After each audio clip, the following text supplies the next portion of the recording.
샬롬, GBC 미주복음방송 설레임 청취자 여러분, 한 주간도 평안하셨습니까? 플러튼 나들목 비전교회 권덕원 목사입니다.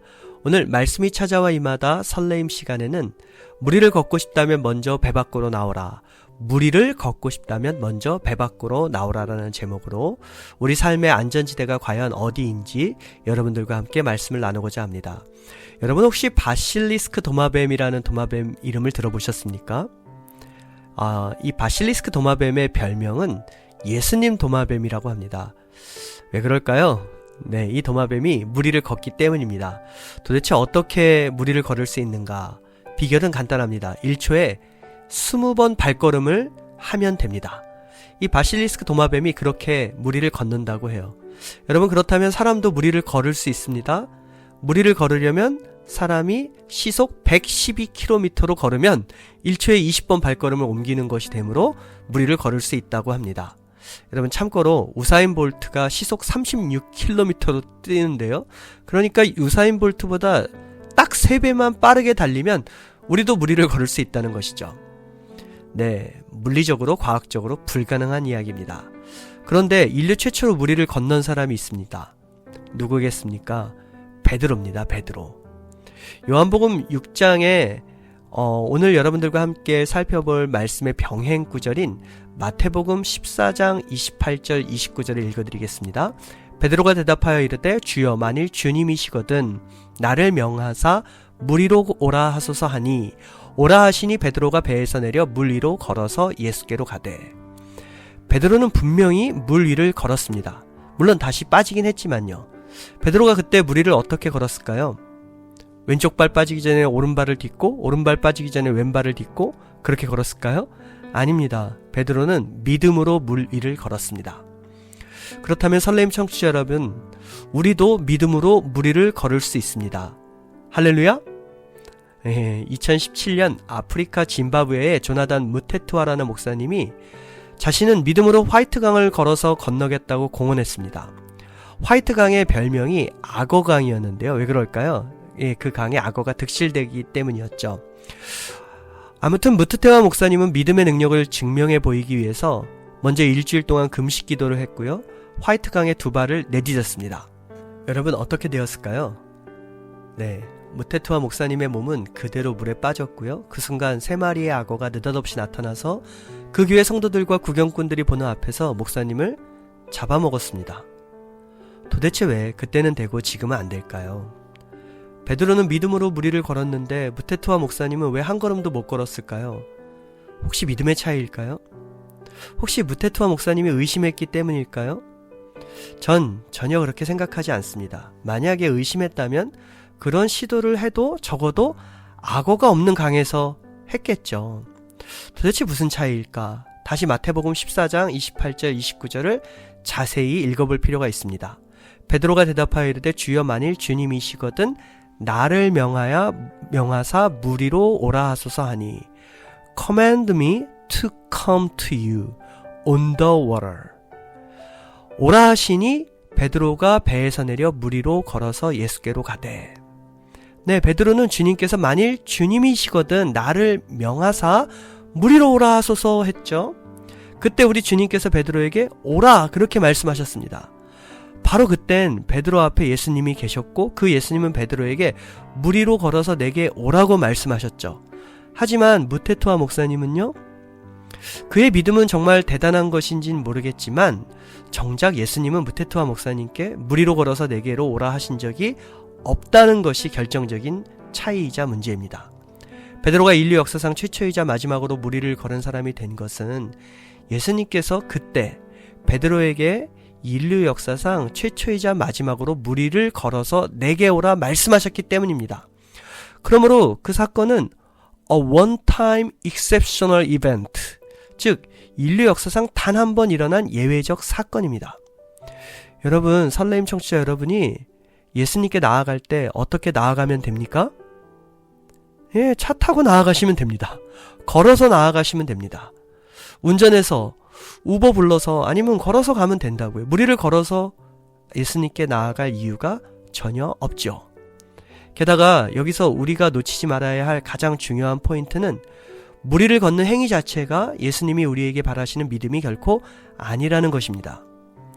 마태복음 14장 28절 베드로가 대답하여 이르되 주여 만일 주님이시거든 나를 명하사 무리로 오라 하소서. 이 정확한 이 구절의 헬라어 번역은 이와 같습니다. 베드로는 제가 무리를 걸어서 당신을 향하여 나아가라고 명령해 주십시오. NASB는 이렇게 번역했다고 했죠. Command me to come to you on the water. 즉 무리를 걷는 일이 목표가 아닙니다. 목표는 예수님을 향해서 나아가는 것이죠. 그때 그 순간 예수님께 나아가는 방식이 무리를 걷는 것 뿐이었습니다. 왜요? 그때 예수님이 물 위에 계셨으니까요. 자, 여기까지 다시 한번 정리해 보겠습니다. 무리를 걷는 것이 기독교 신앙의 목표일까요?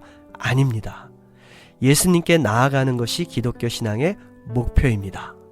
자, 그렇다면 다음 질문을 던져보겠습니다. 이날 예수님은 왜 무리를 걸어오셨을까요? 여러분 이 질문을 잘 기억하십시오. 이 전 사건이 오병이어의 사건입니다. 사람들이 열광했죠. 사람들의 환호 소리를 뒤로하고 예수님은 산에 홀로 오르셨습니다. 그때 제자들은 배를 타고 바다를 건너가고 있었죠. 그런데 곧 해가 저물었고 바다는 칠흑 같은 어두움에 완전히 잠겨버렸습니다. 이날 예수님이 왜 무리를 걸어오셨을까요? 이유는 간단합니다. 배가 없어서 걸어오신 겁니다. 한밤중에 누가 배를 띄워줍니까? 다 퇴근했죠. 그래서 부득이하게 바다 위를 예수님은 걸어오신 거죠. 예수님께서 자기를 과시하시려고 봐라. 내가 음식만 뻥튀기 할 줄 아는 줄 아냐? 난 바다도 걸을 수 있다. 그러시려고 바다를 밟으신 것이 아닙니다. 그러시려면 차라리 하늘을 날아오셨겠죠. 그게 더 멋져 보이셨을 거 아니에요. 예수님은 왜 바다를 밟으셨을까요? 그 이유는 그 순간 바다가 당신의 사랑하는 제자들을 위협하고 있기 때문입니다. 고대인들에게 바다는 혼돈과 공포의 장소였습니다. 그래서 요한계시록에서도 하나님과 교회를 대적하는 짐승이 바다에서 올라오죠. 게다가 오늘 이 바다를 밟으신 사건은 바로 앞뒤로 연결된 오병이어 생명의 떡 사건과 일종의 한 세트 메뉴 같은 이야기로서 구약의 출애굽 사건과 완벽하게 연결되어 있다는 것입니다. 여러분 출애굽 백성들이 광야에서 무엇을 먹었습니까? 하늘로부터 내려온 떡, 만나를 먹었죠. 하늘로부터 내려온 떡의 실체는 바로 생명의 떡이신 예수님이시라는 겁니다. 출애굽 백성들을 맹렬히 뒤쫓아오던 애굽의 군대 하나님께서 어디에다 묻어버리시나요? 네, 바다에. 바다를 가르시고 바다를 가르셔서 당신의 백성들을 구원하셨던 바로 그 하나님이 오늘은 육신을 입고 바다를 밟으시어 당신의 제자들을 구원하고 계신 것입니다. 우리가 믿는 예수님은 우리를 두렵게 하는 모든 혼돈과 공포, 바다를 밟으시는 분이십니다. 우리의 삶을 휘청거리게 하는 모든 문제를 밟으시는 분이십니다. 할렐루야! 찬양 듣고 돌아오겠습니다. 내게 허락하신 시련을 통해 나의 믿음 더욱 강하게 자라나고 험한 산과 골짜기 지나는 동안 주께 더 가까이 나를 이끄시네. 내가 겪는 시험이 어렵고 힘겨워도 내 주님보다 크지 않네. 내 앞에 바다가 갈라지지 않으면 주가 나로 바다 위 걷게 하리. 나는 믿네. 주의 능력으로 내 삶 새롭게 되리. 나는 믿네. 주의 능력으로 담대히 나가리라. 주와 함께 싸워 승리하리라. 날마다 믿음으로 나 살아가리. 내게 허락하신 시련을 통해 내게 허락하신 시련을 통해 나의 믿음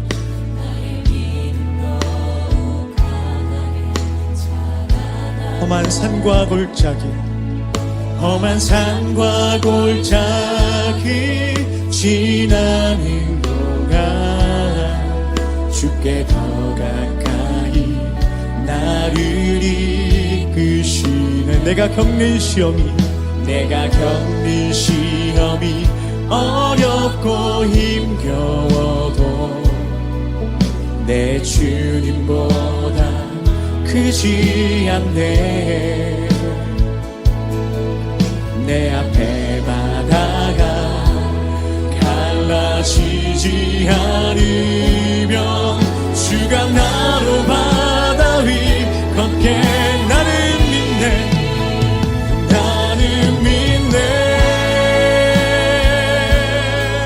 주의 능력으로 내 삶 새롭게 되리 나는 믿네 주의 능력으로 담대히 나가리라 주와 함께 싸워 승리하리라 날마다 믿음으로 나 살아 나는 믿네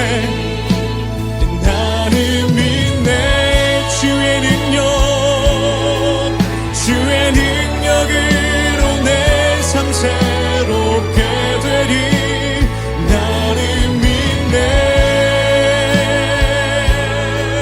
주의 능력으로 담대히 나가리라 주와 함께 싸워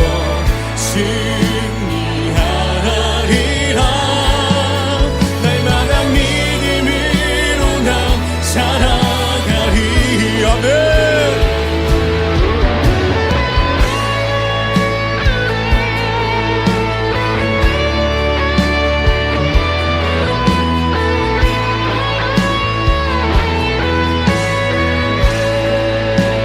주의 큰 능력으로 담대히 나아가는 것을 우리 입술로 선포하며 나아가기를 원합니다. 이 시간 함께하여 주시옵시고 날마다 믿음으로 승리케 되는 우리 모두가 될 수 있도록 주여 역사하여 주시옵소서.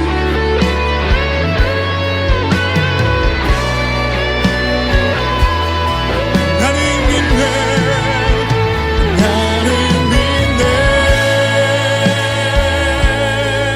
주의 능력으로 내 삶 새롭게 되리 나는 믿네 주의 능력으로 담대히 나가리라 주와 함께 싸워 승리하리라 당시의 상황과 그 현장을 실감나게 상상해 봅시다. 제자들이 배를 타고 바다를 건너고 있는데 날이 저물었죠. 바다의 어둠이 내리면 육지에선 경험하기 어려운 칠흑 같은 어둠에 갇히게 됩니다. 배 주변을 겨우 비추는 불빛만이 있을 뿐이겠죠. 잔잔했던 바다에 갑자기 큰 바람이 불고 파도가 일어나서 제자들이 탔던 배에 들이닥쳤습니다. 제자들이 그 파도와 힘겹게 싸우고 있을 때 갑자기 저편에서 무언가가 다가오는 겁니다. 가까이 오면 올수록 글쎄 사람 같습니다. 아니 귀신 같습니다. 요한복음 6장 19절 제자들이 노를 저어 10여리쯤 가다가 예수께서 바다 위로 걸어 배에 가까이 오심을 보고 두려워하거늘 제자들은 두려워합니다. 왜요? 마태복음 14장 26절 제자들이 그가 바다 위로 걸어오심을 보고 놀라 유령이라 하며 무서워하여 소리 지르거늘 마가복음 6장 48절 바람이 거스름으로 제자들이 힘겹게 노젓는 것을 보시고 밤 사경쯤에 바다 위로 걸어서 그들에게 오사 지나가려고 하심에 제자들이 그가 바다 위로 걸어오심을 보고 유령인가 하여 소리 지르니 네, 제자들이 무서워서 소리 지른 이유는 예수님을 보고 유령, 즉 귀신 본 줄 알았기 때문입니다. 칠흑같이 캄캄한 밤에 날카롭게 바람 부는 바다 한복판에서 사람이 걸어오는데 어떻게 안 무서울 수 있을까요? 예수님 평소 패션 생각해보세요. 예수님 나오는 영화 같은 거 보면 흰 소복 비슷한 거 입고 계시지 않습니까? 그럼 얼마나 무서웠겠어요. 귀신 같겠죠 꼭. 여러분 어떻게 걸어오셨을까요? 뚜벅뚜벅 바다 위를 걸어오셨을까요? 아니면 쉬 이렇게 걸어오셨을까요? 아니면 여고괴담에서 나오는 귀신처럼 팍팍팍팍팍 이렇게 걸어오셨을까요? 게다가 마가복음 6장 48절을 자세히 보시면은요, 그들에게 오사 지나가려고 하시며 제자들을 보고, 이런 구절이 있죠. 지나가려고 하시며 제자들을 보고, 예수님은 지금 제자들을 지나치면서 옆에서 보신 겁니다. 귀신이 정면에서 막 다가오다가 지나가는 듯 싶더니 갑자기 고개를 팍 꺾으시고 쳐다보신 거예요. 이 장면을 두고 어떤 목사님이 이런 말씀을 하시더라고요. 귀신은 옆에서 보는 게 훨씬 더 무섭다고. 여러분, 제자들이 정말 무서웠겠죠. 요한은 그냥 두려워했다 했지만 마태와 마가는 무서워서 소리를 질렀다고 했습니다. 호들갑이라는 호들갑은 다 큰 성인 남자들이 다 떨었던 겁니다. 그때 주님께서 이렇게 말씀하시죠. 20절, 내니 두려워하지 말라. 내니 두려워하지 말라. 말씀이 찾아와 임하다 설렘 청취자 여러분, 내니 두려워하지 말라, 이 말씀은 우리 주님이 오늘 우리에게 주시는 최고 최대의 위로입니다. 내니 두려워하지 말라. 그 말씀은 단지 자신을 알아보지 못하는 제자들에게 나야 나 예수라고 그렇게 자신을 알아봐달라 하신 말씀이 아닙니다. 내니는 헬라어로 에고 에임이라고 쓰여집니다. 이것을 번역하면 I am that I am입니다. 이 표현은 하나님께서 호렙산 가시덤불 사이에서 모세에게 자신을 나타내시며 하신 말씀과 정확히 일치하죠. 나는 스스로 있는 자니 두려워하지 말라. 내니. 이것이 왜 위로가 될까요? 내니, 스스로 있는 자. 그분은 어떤 존재십니까? 바로 창조주시며 전능하신 존재란 뜻입니다. 바다. 누가 창조하셨죠? 하나님이 창조하셨잖아요. 지금 그들을 괴롭게 하는 그 바람과 파도 누가 컨트롤하고 계시죠? 네, 전능하신 우리 하나님이 컨트롤하고 계시죠. 그러니 여러분 한번 생각해 보세요. 만약에 여러분의 삶에 정말 큰 걱정과 큰 두려움 가운데 여러분이 떨고 계실 때 여러분의 목사님들이 여러분을 찾아가서 제가 왔습니다. 두려워하지 마십시오. 저 목사라니까요. 걱정하지 마십시오. 여러분 그러면 위로가 되시겠습니까? 그냥 오셨나 보다. 기도나 해주시고 빨리 가시지, 그런 생각하시지 않겠습니까? 그런데 지금 이 말씀을 하시는 분은 누구십니까? 바로 스스로 계신 자, 즉 전능자, Almighty God, 전능자께서 두려워하는 우리를 찾아오셔서 우리의 모든 문제, 우리의 모든 혼돈, 이런 고통의 바다를 밟아버리시며 내니 두려워하지 말라 말씀해 주시면 여러분 어떤 상황인 거예요? 이것은 상황 종료 아닙니까? 게임 끝난 거 아니에요? 그렇다면 여러분, 우리 삶의 세이프티 존, 안전지대는 과연 어디에 있을까요? 우리의 삶을 항해로 비유하곤 하죠. 우리의 삶을 항해로 비유한다면 우리 삶의 안전지대는 배 아닐까요? 배 밖일까요? 물론 잔잔한 바다를 지날 땐 당연히 배 안이 세이프티 존이죠. 안전지대죠. 하지만 폭풍우가 거세게 몰아치는 거센 바다에선 안전지대란 없습니다. 배 안에 있다고 해서 안전하지 않죠. 여러분, 타이타닉을 생각해 보세요. 여기가 내 세이프티 존, 안전지대라고 생각했는데 인생 거센 비바람 맞고 거친 파도 들이닥치면 내가 생각했던 안전지대가 사실은 얼마나 허약하고 얼마나 아무것도 아니었는지 뼈저리게 깨닫게 되지 않습니까? 믿었던 사람, 자신만만했던 내 실력과 경험, 믿었던 건강, 내 삶을 든든히 지켜줄 것 같았던 돈 등등, 그것이 아무것도 아님을 깨닫는 날들이 우리 삶에 있다라는 것이죠. 여러분, 다시 묻겠습니다. 우리의 삶, 과연 어디가 안전지대일까요? 한 곳밖에, 바다를 밟으신 예수님이 계신 그 한 곳밖에, 그 밖에는 없잖아요. 그분 위에 내 삶의 기초를 세워야지만 우리의 삶은 안전해지죠. 찬송가 488장 1절의 가사가 이렇습니다. 이 몸의 소망 무행가 우리 주 예수뿐일세. 우리 주 예수밖에는 믿으리 아주 없도다. 2절.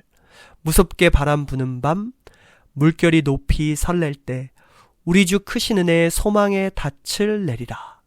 3절 세상에 믿던 모든 것 끊어질 그날 되어도 구주의 언약 믿사와 내 소망 더욱 크리라.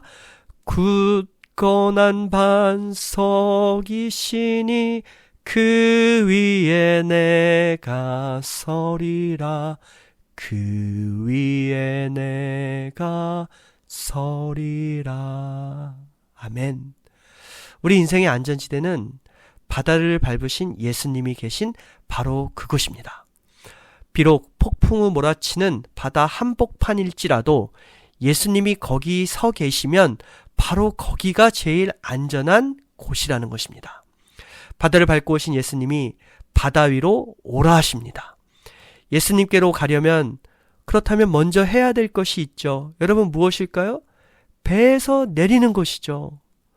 우리가 안전지대라고 생각했던 그곳에서 먼저 내려오는 것입니다. 믿음으로 살고 싶다고요? 그렇다면 먼저 여러분이 안전지대라고 믿었던 그 배에서 여러분이 먼저 나와야 합니다. 배에서 나오지 않고 어떻게 예수님께 갈 수 있겠습니까?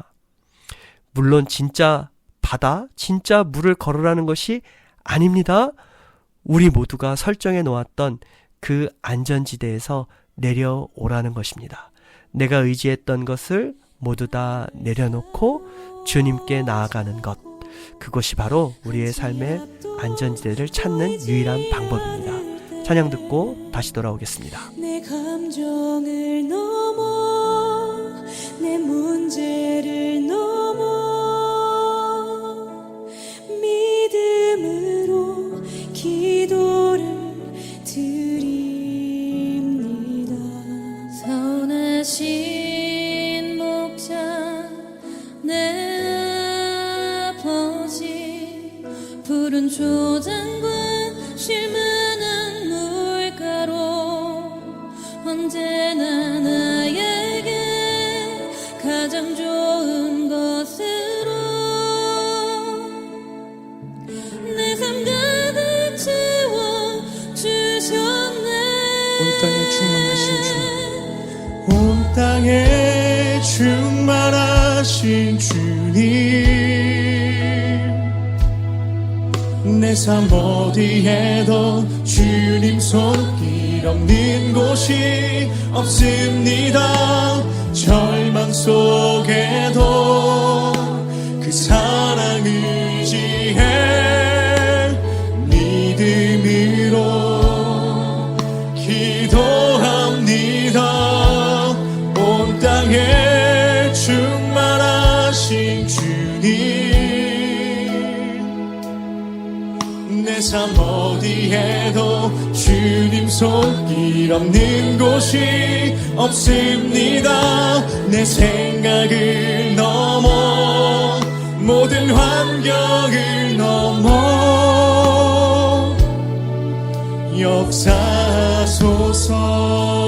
역사소서. 내 속에 슬픔이 나를 사로잡고 한치 앞도 보이지 않을 때 내 감정을 넘어 내 문제를 넘어 믿음으로 기도를 드립니다. 선하신 목자 내 아버지 푸른 초장과 쉴만한 물가로 언제나 나에게 가장 좋은 것으로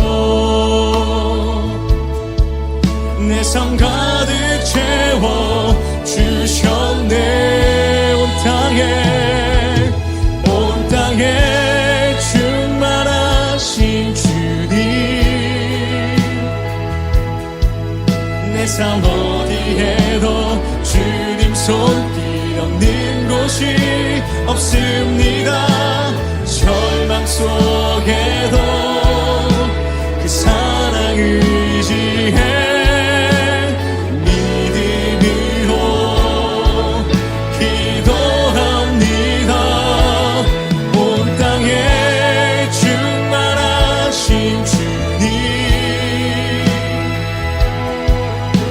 삶 어디에도 주님 손길 없는 곳이 없습니다.